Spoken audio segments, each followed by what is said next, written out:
Yes hello student, आज इस class microwave electronics के अंदर अपन फेराइट मीडियम के अंदर जब कोई वेव प्रोपोगेट की जाती है तो उसकी फेज वेलोसिटी क्या होती है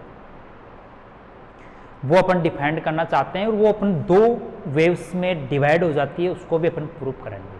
तो मतलब EM wave in ferrite medium, in ferrite medium. Ferrite medium एक टेंसर परमिबिलिटी टेंसर मीडियम होता है, और वो परमिबिलिटी टेंसर मैट्रिक्स अपन डिफाइन कर चुके हैं फेराइट मीडियम के लिए। म्यू क्या था, जिसमें तीन कंपोनेंट के लिए अपन बी, पहले इस वाली इस क्लास में B is the mu H, मतलब एच को अपन बी वाले टर्म्स को एम की वैल्यू को एस के टर्म में कन्वर्ट करके एस के कंपोनेंट के बेसिस पर किया था। तो अपने पास यहाँ mu naught 1 plus chi X X आता है, ठीक है। इसको यहाँ अपन mu X 1 plus chi X, मतलब ये प्रॉपर्टी आती है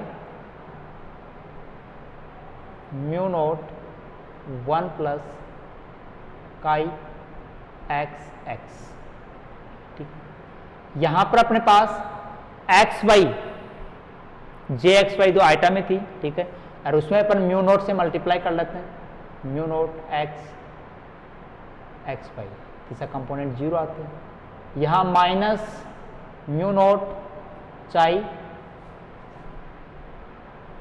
वाई एक्स, और यहाँ mu naught 1 plus chi Y Y 0 0 0, और यहाँ आता है म्यू नोट, ठीक। तो ये अपने पास परम्यूबिलिटी मैट्रिक्स है। एक टेंसर मैट्रिक्स में तीन कंपोनेंट आते हैं, ठीक है। तो अपन इनको भी अपन एक एक वर्ड्स में लिख दें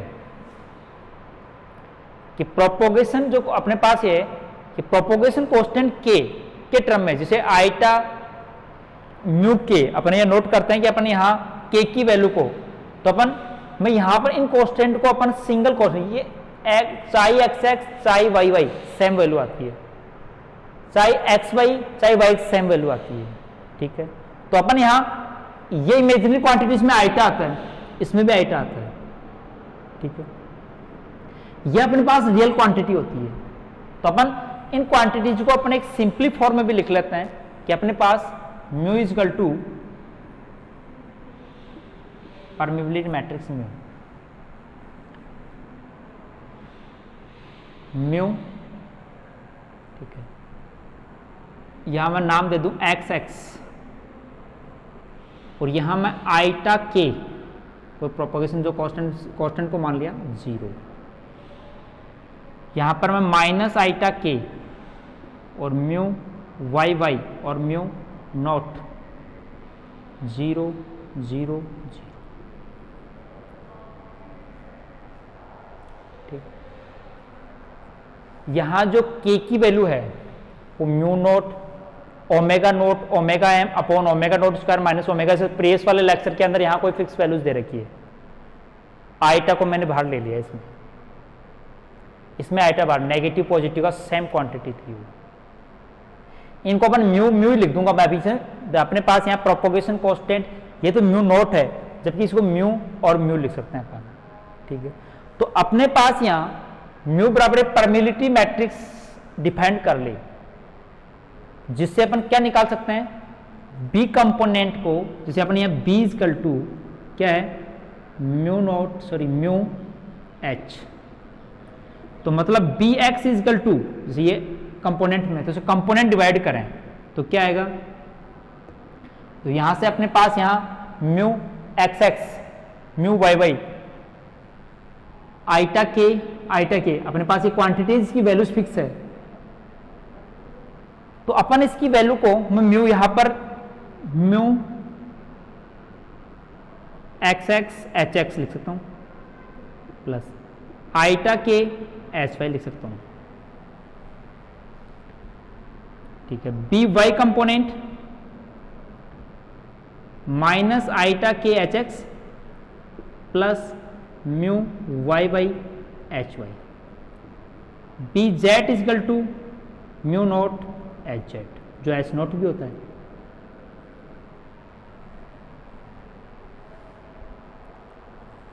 तो मैग्नेटिक फील्ड के कंपोनेंट अपने पास गिवन है, एस के टर्म में गिवन है, और यहां अपन बी और ई में रिलेशन निकाल लेते हैं, इलेक्ट्रिक फील्ड में और मैग्नेटिक फील्ड में रिलेशन निकाले बाय द मैक्सवेल इक्वेशन।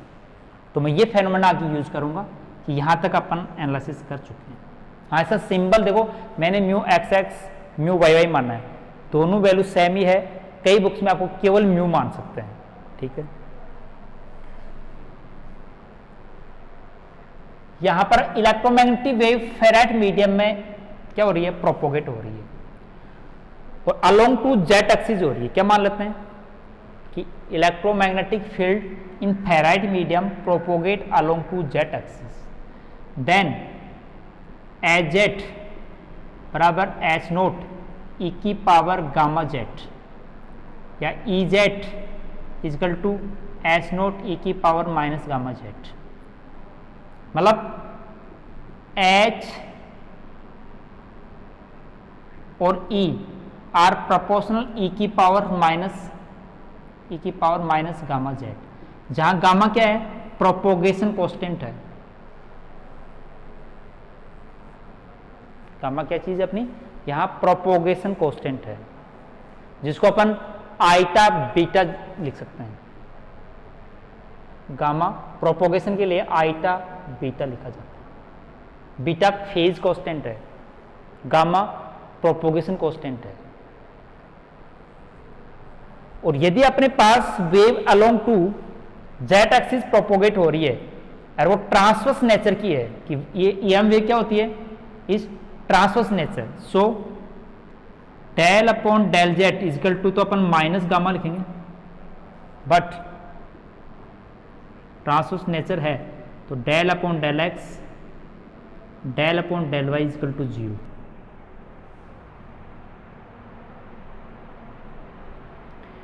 तो अपन मैक्सवेल इक्वेशन के बेसिस पर अपन इलेक्ट्रोमैग्नेटिक फील्ड के बीच में इंटर रिलेशन कंपोनेंट निकाल सकते हैं। कि अपने मान लिया कि एक फेराइट मीडियम है, उस मीडियम के अंदर कोई इलेक्ट्रोमैग्नेटिक वेव्स का प्रोपोगेशन कांस्टेंट गामा है, इसका फेज कांस्टेंट बीटा है, जो रिलेशन से यहाँ पर है, और वो along to Z axis flow हो रही है। तो Z del upon del Z is equal to minus gamma, और अदर जो वेरिएशन फील्ड कंपोनेंट इज 0। तो बाय थर्ड मैक्सवेल इक्वेशन,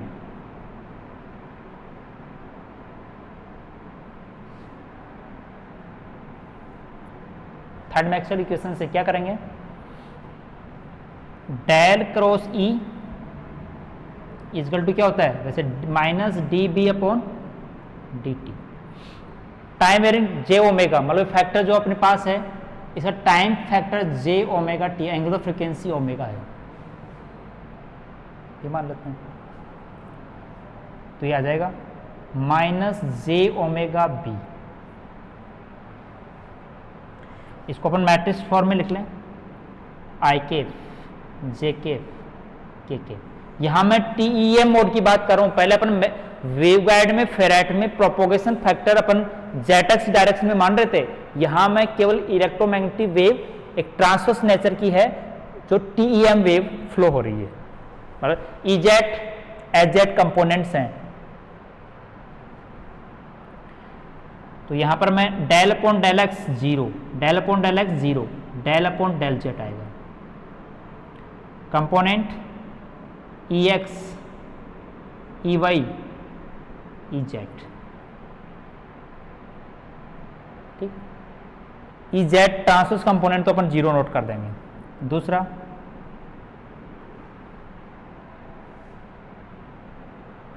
यहां पर आ जाएगा minus iota omega BX I cap BY J cap plus BZ K Kaif, transverse nature VZ भी 0। तो अपन केवल X और Y कंपोनेंट का कंपेयरिंग कर लें।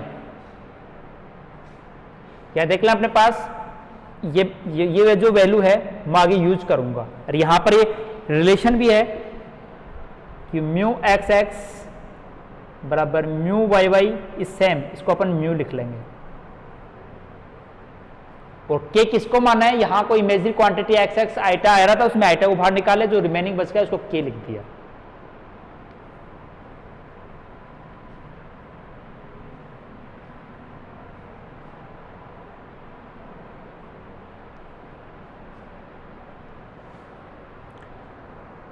कोएफिशिएंट का कंपेयरिंग करते हैं, पहले आई के का कंपेयरिंग करेंगे। तो देखो del E Y upon del Y del Z,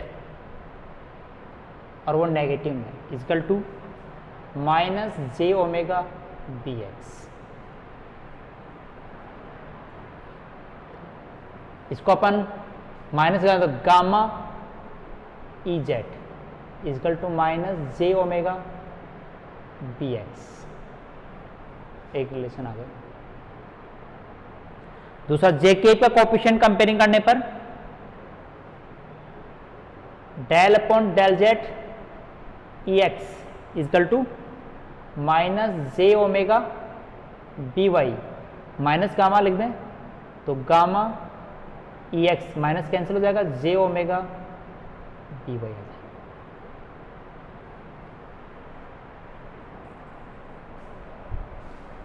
relation आ गया Z component zero. Relation first, relation second by the third Maxwell equation से निकाल लिया। By fourth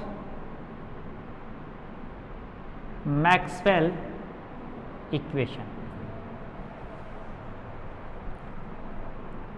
del cross H क्या होता है, epsilon D E upon D T, लेकिन जो टाइम फैक्टरिंग की फॉर्म यूज हो लेते हैं एटा ओमेगा एप्सिलॉन ई।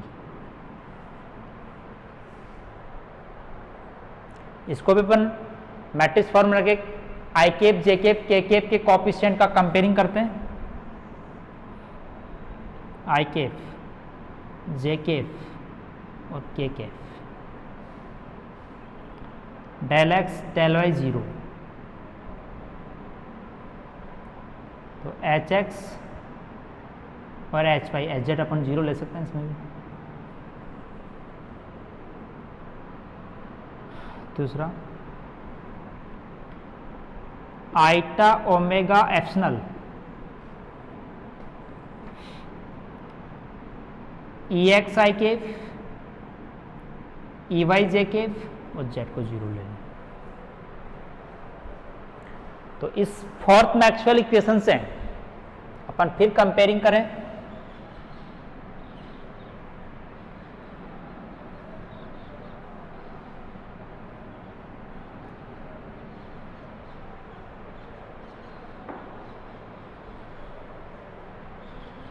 तो पहला आ जाएगा minus del H Y upon del Z equal to J omega epsilon E X. Del upon del को माइनस गामा, तो gamma H Y equal to J omega epsilon E X. First second, तो ये आ गया अपने पास third relation.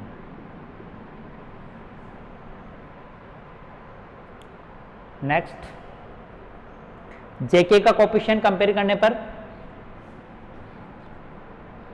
Del H X upon del Z equal to J omega epsilon E Y, तो minus gamma H x equal to J omega epsilon E Y. ठीक है, ये रिलेशन अपने पास फिर आ गया फोर्थ। अपन कंप्लीट एच की इक्वेशन बनाना चाहते हैं। तो जो अपने पास बाय फोर्थ मैक्सवेल इक्वेशन से थर्ड और फोर्थ जो रिलेशन आया उसमें एच वाई है, लेकिन इधर ई एक्स और क्या है, ई वाई। तो ई एक्स और ई वाई की वैल्यू यहां वाई है, बाय थर्ड मैक्सवेल इक्वेशन के फर्स्ट और सेकंड रिलेशन से वैल्यू रख दें तो बी में आ जाएंगे, और बी की वैल्यू को फिर वापस एच में रख दें तो पूरा एच इक्वेशन आ जाएगी।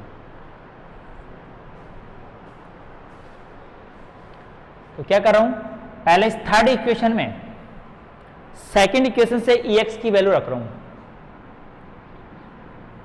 तो gamma H Y is equal to J omega epsilon, तो ई एक्स की वैल्यू आएगी जे ओमेगा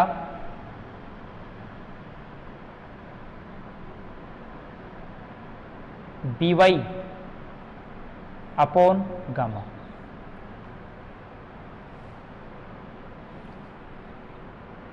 ठीक है, तो मतलब आ गया, इधर गामा स्क्वायर कर दो, gamma square H Y is equal to iota iota minus omega square epsilon और बी वाई आ जाएगा।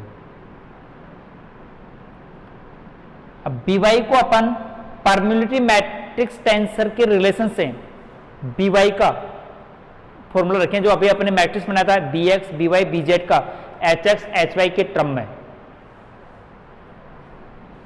तो वहां पर वैल्यू था minus omega square epsilon, B Y में पहला component minus iota K H X plus mu, उसको म्यू वाई वाई को म्यू मान लिया अपने, म्यू एच वाई।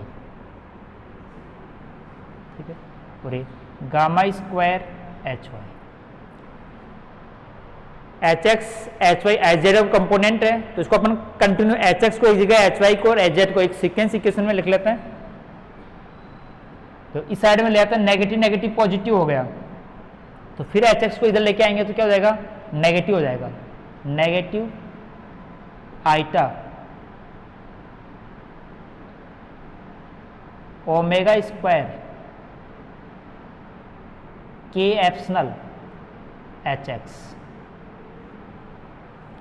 फिर एच वाई के कंपोनेंट प्लस इधर गामा स्क्वायर तो है ही, इस साइड का नेगेटिव तो वापस पॉजिटिव हो जाएगा, plus omega square epsilon mu, ये क्या आ जाएगा एच वाई, प्लस कोई जीरो कंपोनेंट एच जेड का है बराबर जीरो, एक रिलेशन।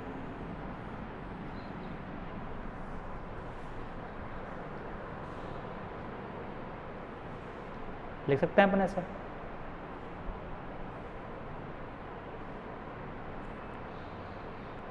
अब देखिए इस फोर्थ रिलेशन में या ई आई की वैल्यू इस फर्स्ट रिलेशन से रख दें, इस फोर्थ में फर्स्ट से रिलेशन रख दें, तो अपने पास देखिए क्या आ जाएगा, मैं यहां लिख लेता हूं, minus gamma H X is equal to J omega epsilon E Y की value minus J omega B X upon gamma.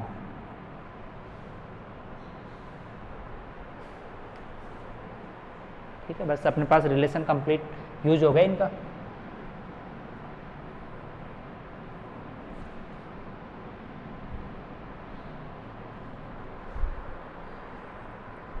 तो इसको मैं रिसोल्व कर रहा हूं,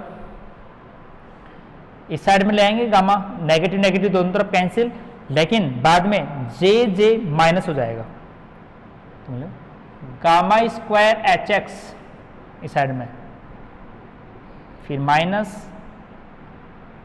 omega square epsilon B X. अब बी एक्स की value tensor permeability tensor matrix के बेसिस पर minus omega square epsilon B X बराबर mu H X plus iota K H Y. H Z तो 0 है।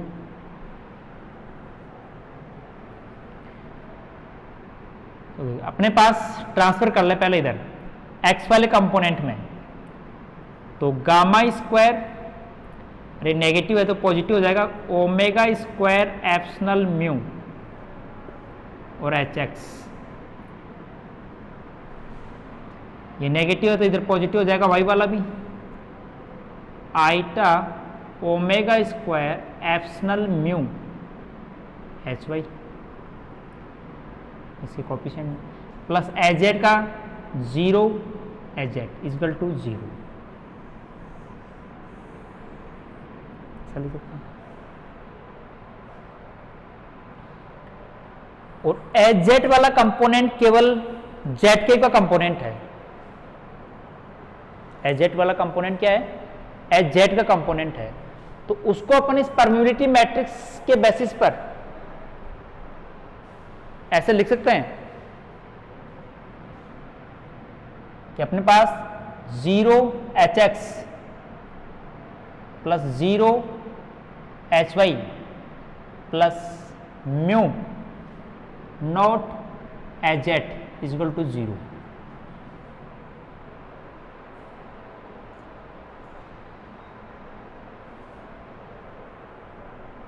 देख सकते हैं ऐसा, एच जेड 0 का कंपोनेंट है।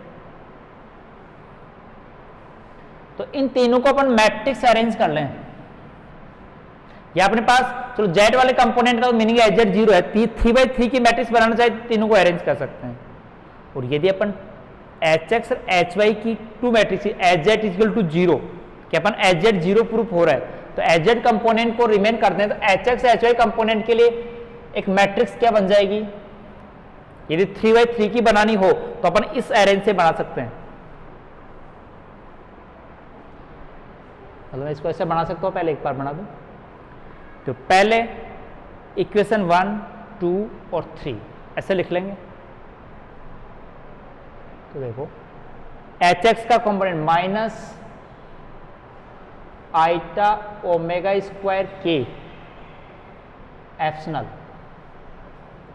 फिर यहां gamma square plus omega square mu epsilon, ये दूसरा एलिमेंट, तीसरा 0, इधर gamma square plus omega square mu epsilon, और यहां आ जाएगा iota omega square K epsilon 0 0 0, यहां क्या आ जाएगा म्यू नॉट। इस मैट्रिक्स इक्वेशन बनाने के लिए H X H Y H Z, test में क्या गया 0। इसको अपन मैट्रिक्स फॉर्म में लिख सकते हैं।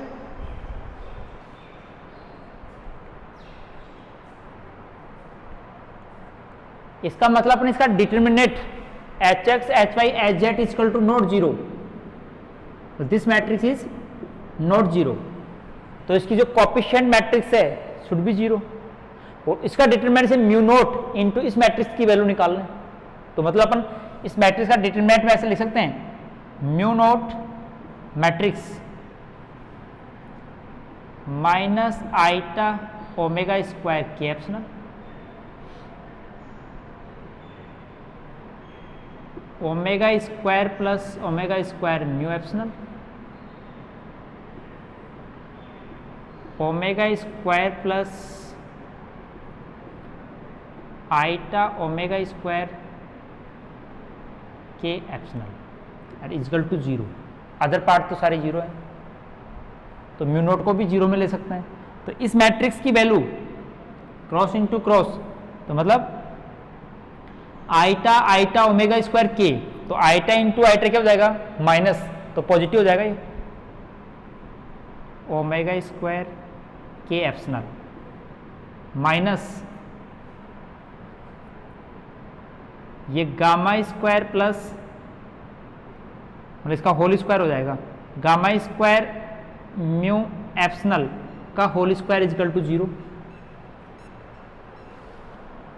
डिटरमिनेंट निकालें, मतलब इस मैट्रिक्स का है वो डिटरमिनेंट निकाल लें, तो डिटरमिनेंट निकालते हैं दोनों क्रॉस इंटू माइनस क्रॉस, बराबर 0, सारणिक वैल्यू।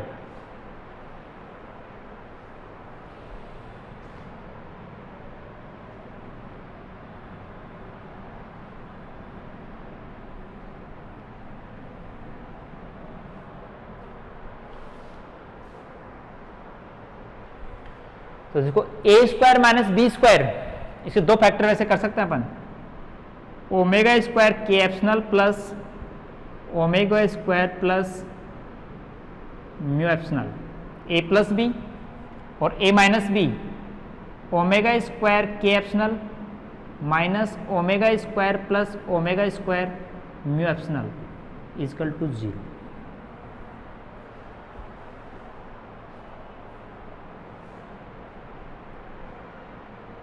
तो इसके बेसिस पर अपने पास ओमेगा स्क्वायर की जो वैल्यू है वो अपने पास दो पॉसिबल वैल्यूज इक्वेशन की, इक्वेशन या तो इसके बराबर 0, दोनों का प्रोडक्ट बराबर 0 है, तो एक बार तो अपन तय करेंगे कि this equation is 0 is not 0, तो से एक वैल्यू आ जाएगी। एक बार अपन मे बी पॉसिबिलिटी बार 0, तो उससे अपन ओमेगा की दो वैल्यूज निकाल लेंगे। तो देखो कि then omega square K epsilon plus gamma square plus omega square mu epsilon equal to 0। तो ओमेगा स्क्वायर की टर्म को एक जगह लो, तो ओमेगा स्क्वायर एप्सिलॉन तो के प्लस म्यू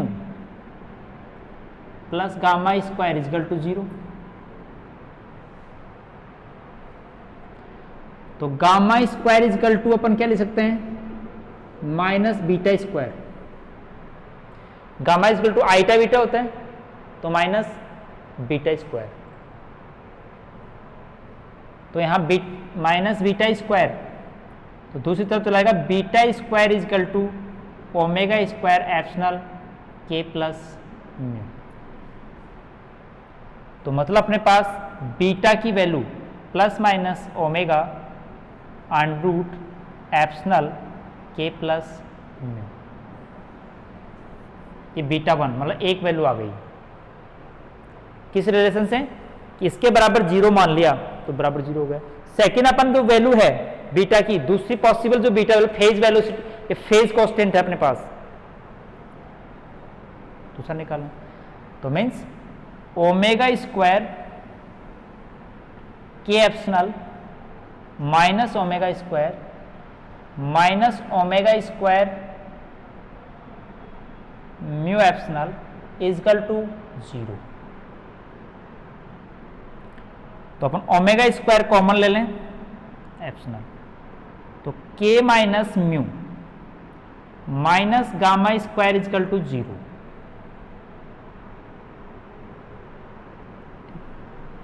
तो गामा स्क्वायर की जगह माइनस बीटा स्क्वायर लिख दें, तो मतलब बीटा स्क्वायर इक्वल टू, तो ये पॉजिटिव हो जाएगा, फिर इस साइड को नेगेटिव हो जाएगा, तो म्यू माइनस के कर देंगे omega square epsilon mu minus के। तो मतलब बीटा 2 की जो वैल्यू है पॉसिबल वो plus minus omega under root epsilon mu minus, मतलब दो पॉसिबल फेज कांस्टेंट वैल्यूज है और corresponding to left hand and right hand circular wave के कॉरस्पॉन्डिंग होती है। ये आगे अपने पास ये कि इस मीडियम के अंदर दो जो वेव्स हैं वो प्रोपोगेट होती है, जिनकी फेज वैल्यू से डिफरेंट मोड में है। एक ही के प्लस म्यू दो, ये ग्रेटर है, beta 1 is the greater by beta 2। तो इसका मतलब होगा फेराइट मीडियम के अंदर जब अपन कोई ईएम वेव को प्रोपोगेट करते हैं तो वो दो कंपोनेंट में डिवाइड हो जाती है, जिसमें एक की फेज वेलोसिटी दूसरी की फेज वेलोसिटी से ग्रेटर होती है। यहां beta 1 is the greater beta 2। अपने यहां फेज वेलोसिटी को बीटा प्लस, देखो बीटा के प्लस म्यू ग्रेटर वेलोसिटी वाला पार्ट है, नेगेटिव वैल्यू का कोई मीनिंग नहीं है यहां पर। तो अपन इसकी प्लस वैल्यू इसकी प्लस वैल्यू लेंगे जो फिजिकल मीनिंग है। तो ए की बीटा 1 ग्रेटर है तो इसकी फेज वेलोसिटी लेस होगी, मतलब फेज वेलोसिटी कैसे निकालते हैं, v जैसे v1 equal to omega upon beta 1 और v2 equal to omega upon beta 2। तो मतलब यहां क्या होगी, v1 इज लेस v2, मतलब फेज वेलोसिटी एक कंपोनेंट की लेस होगी एक कंपोनेंट की ग्रेटर होगी, और वो left hand and right hand circular wave के डिनोट से जाना जाता है। मतलब लेफ्ट हैंड सर्कुलर वेव इस हायर ग्रेटर वेलोसिटी से जाती है in comparison right hand circular wave. इसको भी अपन आगे प्रूव करेंगे कि जो amplitude phase velocity ferrite medium के अंदर राइट हैंड सर्कुलर वेव के कंपैरिजन में left hand circular higher velocity से प्रोपोगेट करती है। लेकिन ये प्रूफ हो गया कि फेराइट मीडियम में जब ईएम वेव प्रोपोगेट होती है तो उसके दो कंपोनेंट डिवाइड होते हैं और दोनों में एक कंपोनेंट की वेलोसिटी ज्यादा होती है एक की कम होती है, इसकी वजह से इसमें फेज डिफरेंस प्रोड्यूस हो जाता है। या क्या प्रूव कर दिया कि फेज डिफरेंस प्रोड्यूस हो जाएगा।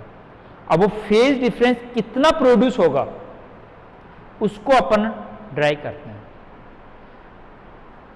तो देखो फेज वेलोसिटी बीटा प्लस और बीटा माइनस, कभी अपन पास यहां इस टॉपिक का जो इन्वोल्यूशन एक नेक्स्ट इसमें भी दे देंगे कि prove that in ferrite medium left hand circular wave is propagate with more velocity in comparison to left hand circular wave.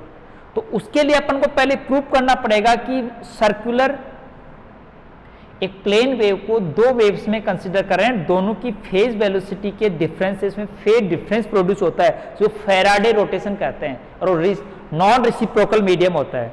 और उसके बाद में अपन phase velocity right hand circular और लेफ्ट हैंड सर्कुलर वेव के लिए डिफरेंट वेलोसिटी का अपन drive कर सकते हैं। अब ये अपन को कैसे पता चले कि left hand circular wave and right hand circular wave के लिए बीटा 1 होगा या बीटा 2 होगा।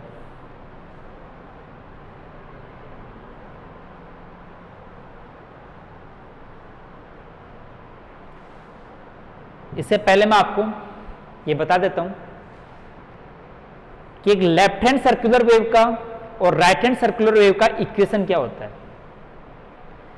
जैसे मान लें कोई इलेक्ट्रोमैग्नेटिक वेव है और एक प्लेन वेव है, तो प्लेन वेव होने का मतलब उसमें X Y direction, plane wave propagate along to Z axis, तो इसके इलेक्ट्रोमैग्नेटिक फील्ड का vectors are rotate in X Y plane में रोटेट होंगे।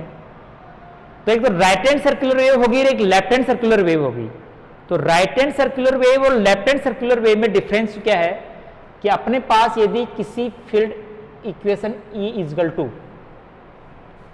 यदि कोई amplitude A plus iota B हो और E की power iota omega T minus gamma Z है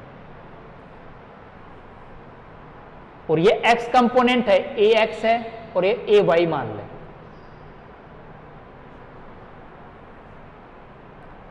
देखो यहां पर iota phase difference A plus iota AY positive है, तो राइट हैंड सर्कुलर वेव का इक्वेशन कहलाता है।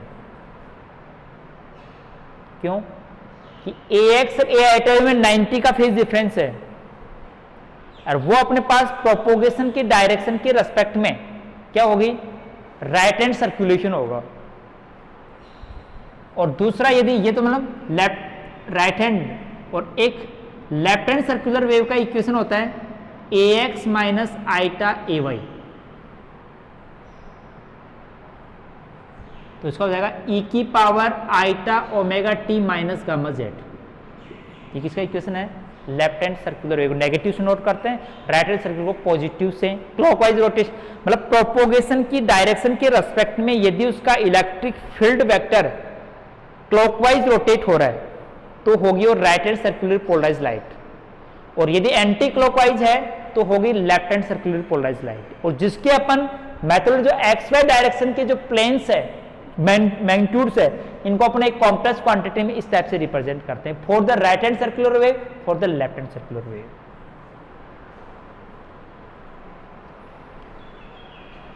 तो अपन यहां पर फैराडे रोटेशन के बारे में बात करते हैं कि फेराइट मीडियम में जब कोई प्लेन वेव प्रोपोगेट होती है तो एक फाइनाइट डिस्टेंस में उसका प्लेन ऑफ पोलराइजेशन रोटेट हो जाता है। प्लेन ऑफ पोलराइजेशन मतलब वो प्लेन जिसमें प्रोपोगेशन डायरेक्शन भी इंक्लूड है और परपेंडिकुलर टू प्रोपोगेशन जिसमें इलेक्ट्रिक फील्ड कंपोनेंट कंसिस्ट होते हैं, इसको प्लेन ऑफ पोलराइजेशन कहते हैं। तो मान लें कि जैसे z डायरेक्शन में कोई प्लेन वेव है, उसका electric field component x direction में है, लेकिन कुछ टाइम के बाद में इसका प्लेन ऑफ पोलराइजेशन क्या हो गया, रोटेट हो गया। तो रोटेट होने से उसको अपन फैराडे रोटेशन बोलते हैं, मतलब फेज शिफ्टिंग के कारण हो गया वो, ठीक है। तो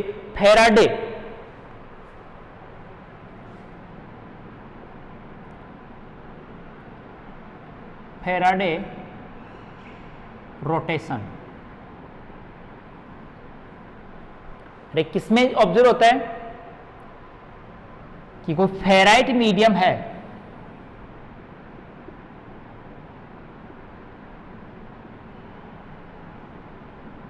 ठीक है, और उसमें कोई वेव प्रोपोगेट करें तो उसका जो इलेक्ट्रिक फील्ड प्लेन है जिसमें प्रोपोगेशन डायरेक्शन इलेक्ट्रिक फील्ड का ट्रांसवर्स नेचर होता है, ट्रांसवर्स फील्ड कंपोनेंट होता है, उसका प्लेन इंसिडेंट के रेस्पेक्ट में ट्रांसमिट पर चेंज हो जाता है उसकी डायरेक्शन, तो मतलब फेज शिफ्टिंग के कारण होता है, इसको अपन फैराडे रोटेशन कहते हैं। और ये कैसे कि प्लेन वेव को अपन दो वेव्स का डिकम्पोजिशन मानेंगे जो same magnitude but oppositively rotation circular rotation होगा, जिसको एक लेफ्ट हैंड सर्कुलर और right hand circular polar light के डिकम्पोजिशन के इक्वल मान सकते हैं। और दोनों की वेलोसिटी फेराइट मीडियम में डिफरेंट होगी, इसलिए फाइनाइट डिस्टेंस के बाद में इसमें फेज डिफरेंस प्रोड्यूस होने से इलेक्ट्रिक फील्ड की रिजल्टेंट डायरेक्शन इनिशियल के रेस्पेक्ट में चेंज हो जाएगी और उसको अपन फैराडे रोटेशन बोलते हैं। तो फैराडे रोटेशन का एक्सप्रेशन करें कि पहले फैराडे रोटेशन बता दिया, फैराडे मीडियम में क्या होता है, तो अपने प्रूव करें कि कितना फेज डायरेक्शन में फेज शिफ्ट कितनी होगी, मतलब एंगल कितना चेंज हो जाएगा। पहले मान लो एक्स प्लेन में था, वो एक्स डायरेक्शन में था, तो एक्स से कितने एंगल पर रोटेट हो जाएगा उसका एक फाइनाइट डिस्टेंस डी पर या एल पर अपन नोट करना चाहते हैं।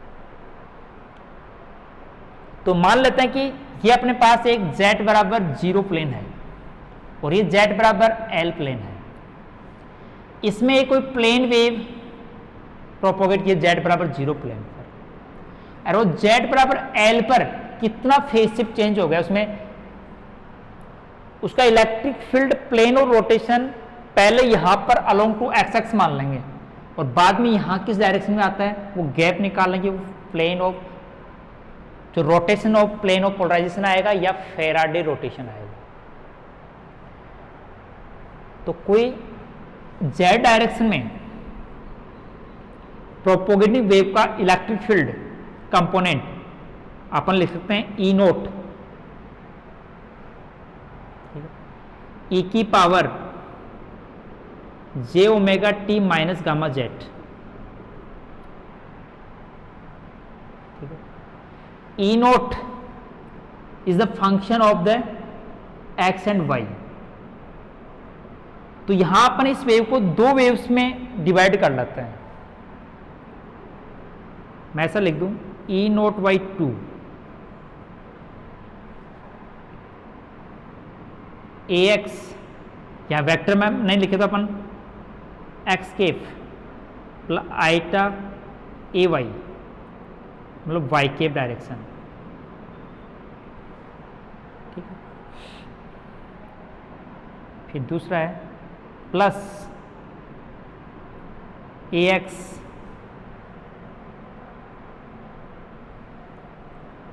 जो एम्पलीट्यूड ले लें A X X cap minus iota A Y,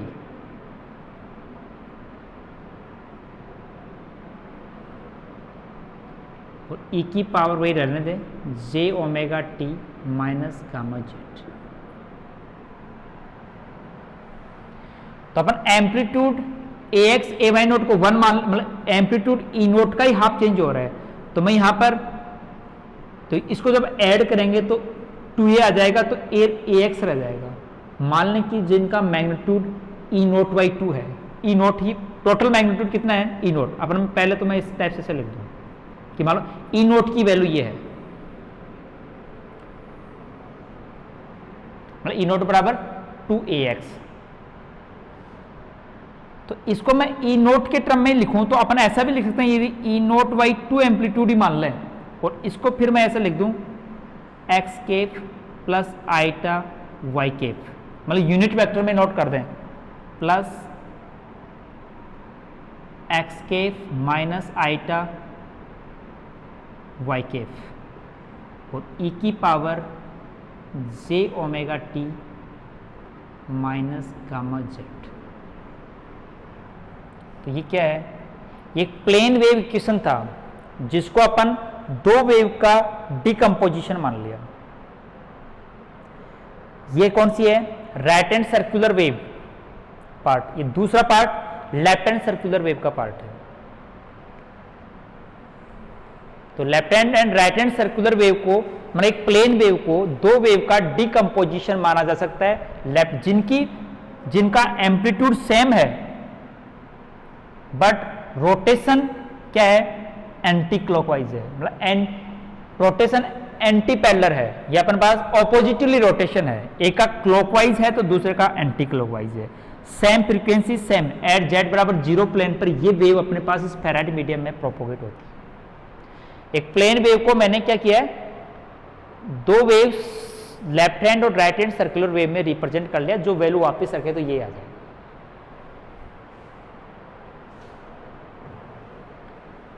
ठीक है, मतलब डायरेक्शन कौन सी मानी है, पहले इनिशियली जैसे यहां वेक्टर लगाऊं तो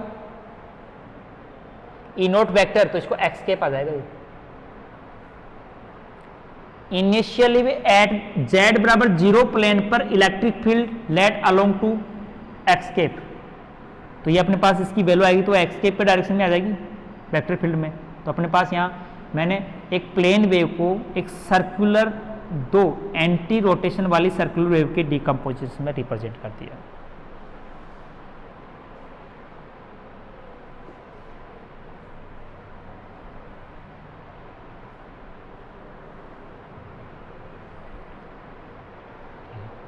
अपन मानते हैं एट जेड बराबर एल, ये तो जेड बराबर 0 पर थी, जेड बराबर एल में पूरा मीडियम ट्रेवल हो गया, तो उसके बाद में ई बराबर ई नोट बाई 2, ठीक है। यहां पहले ये कौन सा था, अपने पास ये राइट हैंड सर्कुलर वेव, तो ई की पावर माइनस गामा जेड, इसके साथ मल्टीप्लाई कर लो पहले, मतलब इस इक्वेशन को मैं एक बार अलग अलग रिप्रेजेंट कर दो ताकि आपको कंफ्यूजन नहीं हो। ई नोट बाई 2, मैं यहाँ एक्स केप आइटा वाई, इसके साथ मैं ई की पावर और माइनस गामा को अपन आइटा बीटा जेड लिख सकते हैं, iota beta Z plus X cap minus iota Y cap E की पावर आइटा बीटा जेड, और ये साइन फैक्टर अपन सबके साथ है आइटा ओमेगा टी,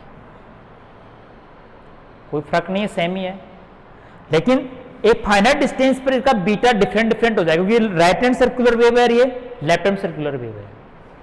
तो आफ्टर जेड बराबर एल पर दोनों की फेज वेलोसिटी डिफरेंट हो गई, तो मैं ई बराबर E naught X cap plus iota Y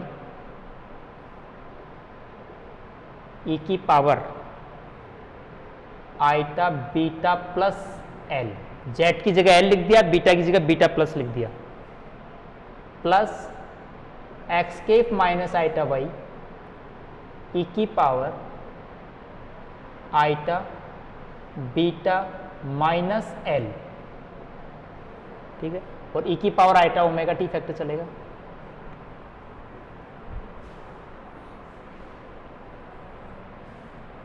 देख सकते हैं ऐसा। अपन इन फैक्टर्स को एक्स केप वाले फैक्टर्स एक जगह लिख लेते हैं, वाई वाले फैक्टर्स एक जगह लिख लेते हैं। जैसे एक्स केप का एक्स केप 2 है, वाई केप के आइटम में भी 2 है। अपन क्या करना है, रिजल्टेंट वेव का इक्वेशन निकालना चाहते हैं, इसका फेज शिफ्ट कितना है।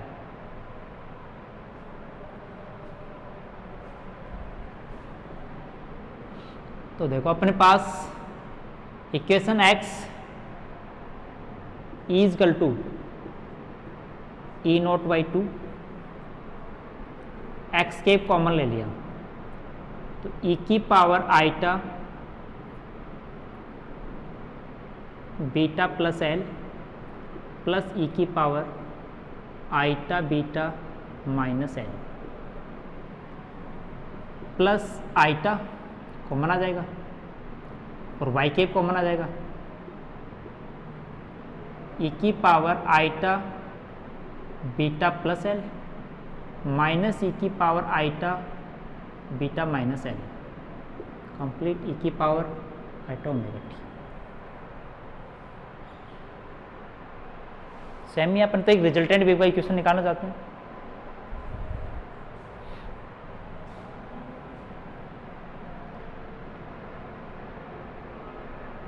देखिए इन इक्वेशन में अपन बीटा प्लस माइनस दोनों का सब्स्टिट्यूशन निकालना चाहते हैं। दोनों मतलब ये जो ऊपर पावर है वो सेम बढ़ाना चाहते हैं। तो देखो अपने इस टाइप से मल्टीप्लाई करते हैं, इस टाइप का कॉमन लेते हैं, इससे दोनों इक्वेशन सेम टाइप के मॉडल में बन जाते हैं। यदि मैं E0 पावर 2 इसमें कॉमन ले लूं iota beta plus L/2, minus ले लेता हूं और minus iota beta minus L/2,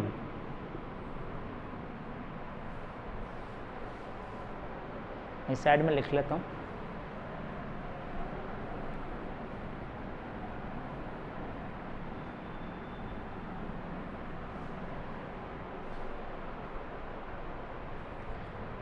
तो चेंज क्या होगा देख लेना एक बार, यहां एक्स केप तो एक्स केप रहेगा, इसमें से बीटा प्लस माइनस एल तो बीटा प्लस एल मतलब कॉमन आ जाएगा तो डिवाइड लगेगा, इसमें से बीटा माइनस वाला कॉमन हो, दोनों क्वांटिटी को यदि अपन वापस लेके जाएं यहां पर, और ये माइनस में है तो प्लस में क्वांटिटी से मल्टीप्लाई होनी चाहिए। तो बीटा एल प्लस बाई 2 वाली क्वांटिटी यदि इसमें यदि ऐड हो तो अपन इसका मतलब डिवाइड दे रहे हैं, तो पहले वाली क्वांटिटी पर क्या बचेगा,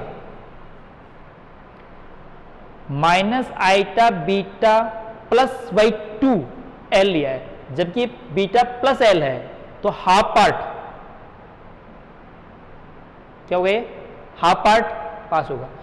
माइनस वाले को बीटा प्लस वाली से लेंगे, बीटा प्लस वाली को बीटा माइनस वाली से अपन सब्सट्रैक्ट कर लेंगे, दोनों ही है। तो बीटा माइनस वाला इसके साथ क्या होगा, मल्टीप्लाई होगा। तो मैं e की पावर देखो एक्स केप, ये अपन ने कॉमन लिया है, मान लें कि अपने पास पूरी इक्वेशन से कॉमन है, सेपरेट तो अलग अलग तो लिया नहीं कि इस पार्ट से अलग ले लिया इस पार्ट से अलग ले लिया, पूरी इक्वेशन से ही minus iota beta plus L/2 e की power minus iota beta minus L/2 common ले लिया। तो अपने पास रिजल्टेंट फेज अपने पास ये जो फेज है वो क्या हो जाएगा, अपन नेगेटिव में चेंज करना चाहते हैं तो बीटा माइनस प्लस बाई 2 तो इसमें ऐड हो गया और बीटा माइनस ऐड बाई इसमें सब्सट्रैक्ट हो गया।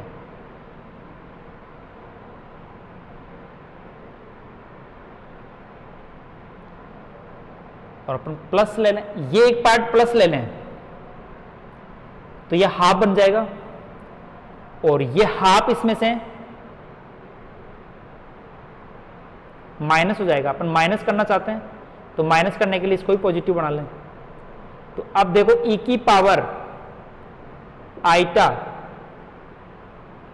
बीटा प्लस और बीटा माइनस आपका 2l हो गया, e की power iota beta plus l by 2 क्या ले लिया, कॉमन ले लिया तो हाफ में बच गया, beta beta minus l by 2, इसमें से कॉमन लिया तो अपने इसको माइनस कर दिया, beta minus option plus beta minus half l by 2, इसमें से कॉमन ले लिया तो ये हाफ में बच गया और ये माइनस में बच जाएगा, तो चिन्ह का फर्क आ जाएगा, e की पावर माइनस आइटा और फिर अपन beta plus minus beta l लिख सकते हैं।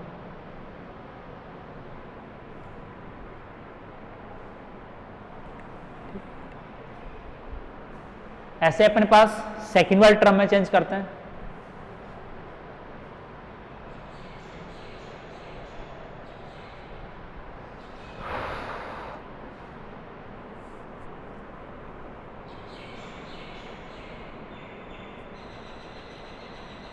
तो सेकंड वाले में आ जाएगा अपने पास, ये अपने पास इक्वेशन में है कि माइनस पहले से जो इक्वेशन होता है वो क्या होता है, नेगेटिव में होता है। यहाँ पे पास e की पावर इक्वेशन में यहां मिस्टेक हुई है कि e बराबर जब अपन e नोट e की पावर माइनस गामा जेड लिखते हैं तो वहां पर वो e नोट e की power minus iota beta z होता है।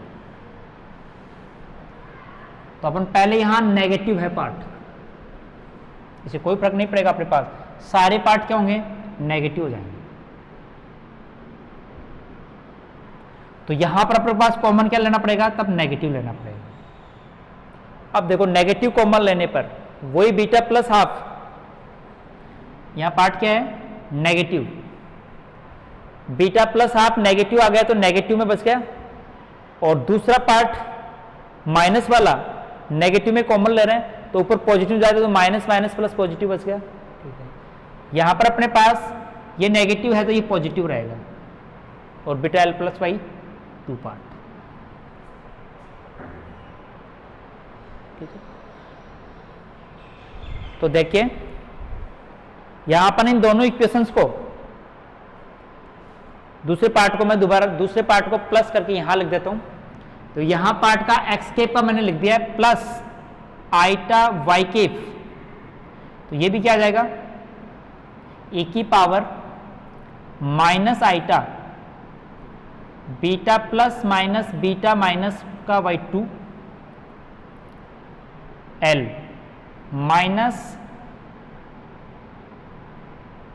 और ये positive iota beta plus minus beta l by 2 l, और आगे अपना फैक्टर जे ओमेगा टी चल ही रहा है,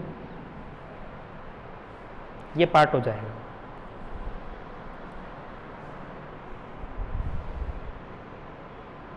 तो इस टाइप से अपन इस दोनों इस फैक्टर्स का यहां पर इलेक्ट्रोमैग्नेटिक फील्ड को अपन ने दो फैक्टर में चेंज कर लिया। अब इसको साइन कोसाइन फॉर्म में देखो, 2 से ऊपर नीचे मल्टीप्लाई कर दें, इसमें 2 से ऊपर नीचे मल्टीप्लाई कर दें, इसमें चाहे नेगेटिव पहले आ रहा तो कॉमन ले लें, यहां पॉजिटिव वाला इसमें नेगेटिव कॉमन आ जाएगा, इसमें एडजेक्टिव, ये कोस का फॉर्मूला बन जाएगा, ये साइन का फॉर्मूला बन जाएगा। तो रिजल्टेंट वेव इक्वेशन को अपन फाइंड कर लेंगे। ठीक है, और इसके बाद में इसका अपन रिजल्टेंट फेज, इनिशियल फेज के रेस्पेक्ट में फेज निकालेंगे, वो इसका अपन फेज रोटेशन आएगा, और बाद में इसका जो प्लेन है कितने एंगल पर रोटेट होगा, इसको फेराडे रोटेशन का नाम देंगे। ठीक है, आज की क्लास में इतना ही। अब नेक्स्ट क्लास में कल इसी का कंप्लीट फेराडे रोटेशन का एंगल काउंट करेंगे। Okay, thanks.